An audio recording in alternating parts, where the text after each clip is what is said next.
خدا کا بندہ وہ شخص ہے جو نجات کا تحفہ حاصل کرنے کے بعد بقایا وقت اور زندگی کو اپنی پوری کوشش کرتے بھرپور طریقے سے گزارتا ہے۔ نہیں، وہ ایک ایسا شخص ہے جو اپنی جان کو خطرے میں ڈالتا ہے، کیونکہ خدا کا فضل اس قدر عظیم ہے۔ ابدی اور غیر متغیر کلام خدا، خدا کے ساتھ چلنا۔ بائبل جو وقت سے ماورا ہے، خدا کے ساتھ چلنا، حصہ 48۔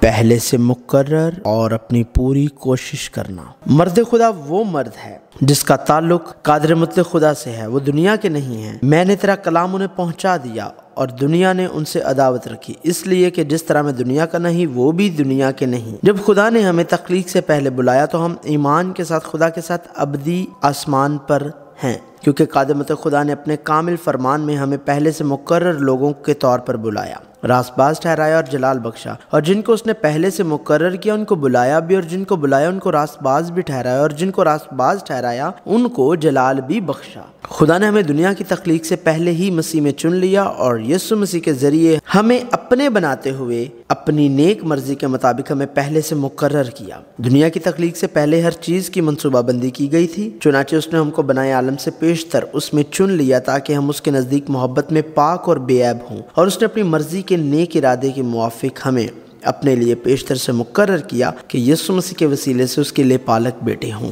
خدا جس نے دنیا کی تخلیق سے پہلے اپنی ابدی بادشاہی کو پیدا کیا، وہ بغیر کسی غلطی کے اپنے کامل فرمان سے اس بادشاہی کی طرف اپنے لوگوں کی رہنمائی کرے گا۔ ہم سب اس پر یقین رکھتے ہیں، کیونکہ ہم اپنے عقائد کی وجہ سے نہیں بلکہ خدا کی کاملیت پر یقین رکھتے ہیں۔ ہمیں یہ تسلیم کرنا چاہیے کہ ہماری زندگی ایسی چیز نہیں ہے جسے ہم تخلیق کرتے اور پیش قدمی کرتے ہیں۔ اگر ہماری زندگی ایسے بدل جاتی ہے کہ جتنا ممکن ہو ہم تخلیق کریں اور جتنا ممکن ہو ہم پیش قدمی کریں، تو خدا نہیں ہو سکتا۔ ہماری زندگی خدا کی مرضی میں ہے۔ یہ صرف اتنا ہے کہ ہم وہ سب کچھ نہیں جانتے جو اس کا مطلب ہے۔ تاہم اگرچہ خدا جس نے یہ سب لکھا اور منصوبہ بنایا سب کچھ بالکل ٹھیک کرتا ہے، لیکن ہمارے پاس بھی کام ہے۔ یہ زیادہ تر کردار کی بجائے وقت کا معاملہ ہے۔ پیشن گوئی اور تقدیر۔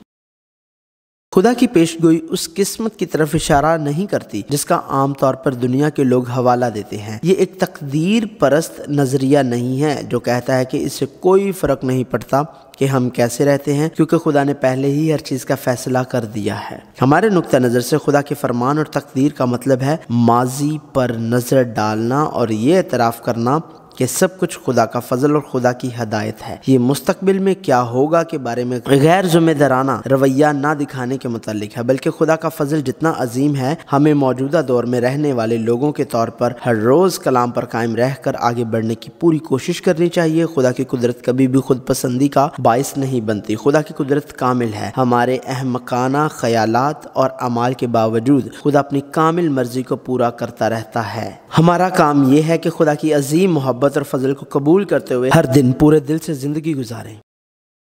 ہماری پوری کوشش اور سستی۔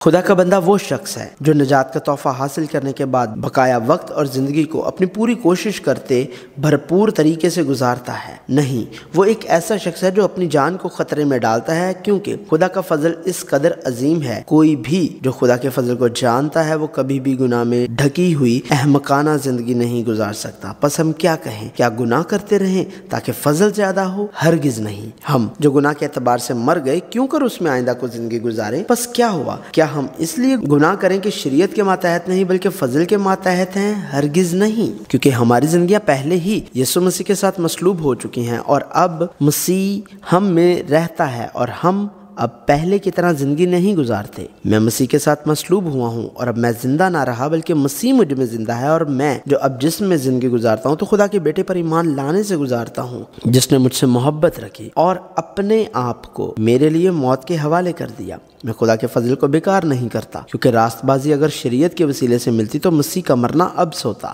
حتیٰ کہ اگر ہم صرف ایک دن جیتے ہیں تو ہم اس طرح گزارتے ہیں جیسے آج ہمارا آخری دن ہے۔ پولس رسول ایسی ہی پرجوش زندگی کا اعلان کرتا ہے۔ پولس رسول کے اقرار جیسا ہی ہمارا اقرار ہونا چاہیے جو خدا کے فضل سے بلائے گئے ہیں۔ یہ غرض نہیں کہ میں پا چکا یا کامل ہو چکا، بلکہ اس چیز کے پکڑنے کے لیے دوڑا ہوا جاتا ہوں جس کے لیے مسیح یسوع نے مجھے پکڑا تھا۔ اے بھائیو، میرا یہ گمان نہیں کہ پکڑ چکا ہوں، بلکہ صرف یہ کہتا ہوں کہ جو چیزیں پیچھے رہ گئی ان کو بھول کر آگے کی چیزوں کی طرف بڑھا ہوا نشان کی طرف دوڑا ہوا جاتا ہوں، تاکہ اس انعام کو حاصل کروں جس کے لیے خدا نے مجھے مسیح یسوع میں اوپر بلایا ہے۔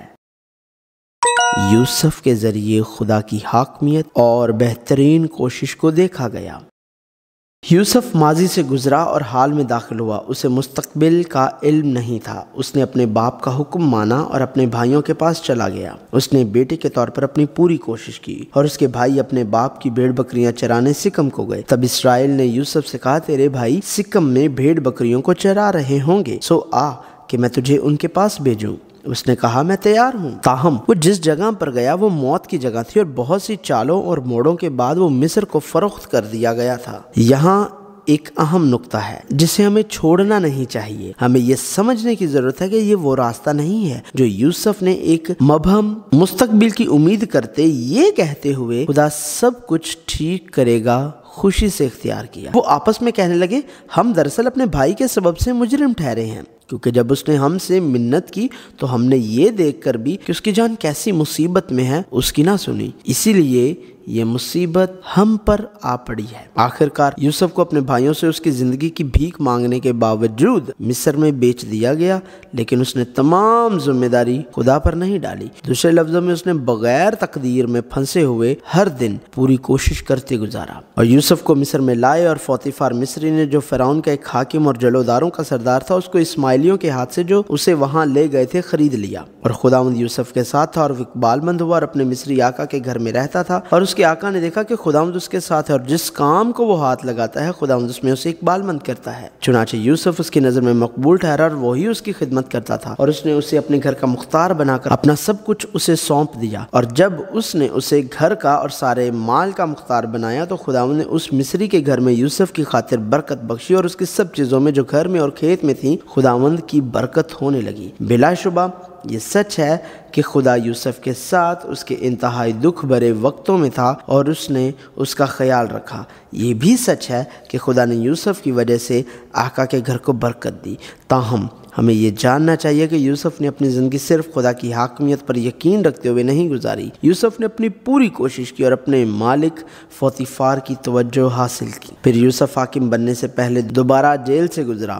یہ سب 22 سال کے دوران ہوا۔ یوسف بہت سے موڑوں اور الجھنوں اور مشکلات سے گزرا ہوگا، تاہم جب وہ حاکم بنا اور اپنے بھائیوں سے ملا تو یوسف نے اس طرح اعتراف کیا، اور اس بات سے کہ تم نے مجھے بیچ کر یہاں پہنچوایا، نہ تو غمگین ہو اور نہ اپنے دل میں پریشان ہو، کیونکہ خدا نے جانوں کو بچانے کے لیے مجھے تم سے آگے بھیجا، اس لیے کہ اب 2 برس سے ملک میں کال ہے، اور ابھی 5 برس اور ایسے ہیں جن میں نہ تو ہل چلے گا اور نہ فصل کٹے گی، اور خدا نے مجھ کو تمہارے آگے بھیجا تاکہ تمہارا بقایا زمین پر سلامت رکھے اور تم کو بڑی رہائی کے وسیلے سے زندہ رکھے۔ بس تم نے نہیں بلکہ خدا نے مجھے یہاں بھیجا، اور اس نے مجھے گویا فرعون کا باپ اور اس کے سارے گھر کا خداوند اور سارے ملک مصر کا حاکم بنایا۔ یہی تو ہے جب سے یوسف نے اپنے باپ یعقوب کے حکم کو اپنی پوری استطاعت کے مطابق مانا، اس نے ہر بار مشکل میں اپنی پوری کوشش کی، لیکن آخری لمحے میں وہ خدا کی خود مختار رہنمائی کو تسلیم کرنے اور اقرار کرنے کے لیے ماضی پر نظر ڈالنے کے قابل تھا۔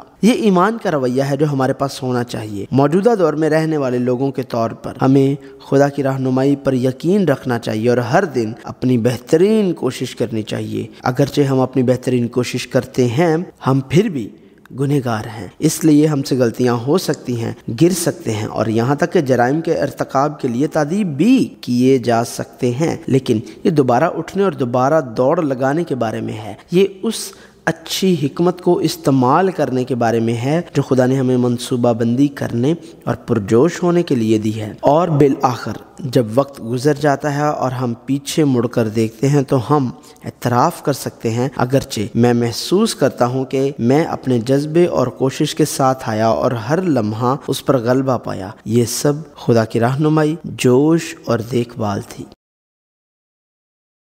منصوبے بنائیں لیکن نتائج اس پر چھوڑ دیں۔ وہ لوگ جو اپنے آپ کو خدا کی بادشاہی کے لیے وقف کرتے ہیں ایسے لوگ ہیں جو ایک مخصوص منصوبہ بندی کے ساتھ رہتے ہیں۔ اس کا مطلب یہ ہے کہ جو وقت ہمیں دیا گیا ہے اسے ایک وفادار مختار کے طور پر اپنی بہترین صلاحیتوں کے ساتھ گزاریں۔ اس کا مطلب یہ نہیں ہے کہ ہمیں اپنے منصوبوں کو خدا کے سامنے رکھنا چاہیے، بس اتنا ہے کہ ہمیں اپنی پوری کوشش کرنی چاہیے اور پھر بقایا کو مکمل طور پر خدا کی رہنمائی میں سونپ دینا چاہیے۔ ہم محض جب دروازہ کھلے تو کریں کا نقطہ نظر اور رویہ اختیار نہیں کر سکتے۔ ہمیں حقیقت کا سامنا کرنا چاہیے، ایک واضح سمت اور مقصد قائم کرنا چاہیے اور ایک مخصوص منصوبہ بندی کے ساتھ آنا چاہیے اور ہمیں اسے ایک ایک کر کے حاصل کرنا ہے۔ بلا شبہ اس دوران سمت بدل سکتی ہے یا اس میں ترمیم کی جا سکتی ہے، لیکن ہمیں ہر روز اپنی بہترین صلاحیت جو خدا نے ہمیں بطور تحفہ دی ہے کے مطابق دوڑ لگانے کے قابل ہونا چاہیے۔